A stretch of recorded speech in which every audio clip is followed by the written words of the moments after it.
Soni Lameço ka shpërthyer me një shënim në rrjetet sociale lidhur me bllokimin e trafikut ditën e sotme në Tiranë. Ajo theksoi se ju desh më shumë se një orë për 1 kilometër rrugë dhe në fund u bllokua fare. Sot, për herë të parë, humba emisionin tim live për shkak të trafikut. Për të përshkruar 1 kilometër rrugë mu desh më shumë se një orë, derisa ngeca, plotësisht. Humbja e një misioni mund të duket problem personal, por ajo orë e quar dëm nuk është vetëm imja, janë orë të vjedhura nga jeta e qytetarëve çdo ditë. Nga mëngjesi, kur çojnë fëmijët në shkolla, deri në mbrëmje, kur mbërrin të raskapitur në shtëpi, ngulur pas timonit, me nerva të lëshuara, duke të shtirë stres e ankth prej vonesash. Tirana ka rënë, është bërë e pa menaxhueshme, si një trup pa qarkullim gjaku.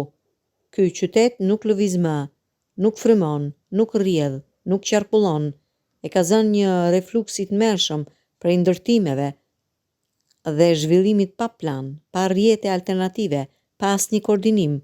Çdo kantier, çdo devijim, çdo vizitë zyrtare, çdo projekt estetik kthehet në barikadë.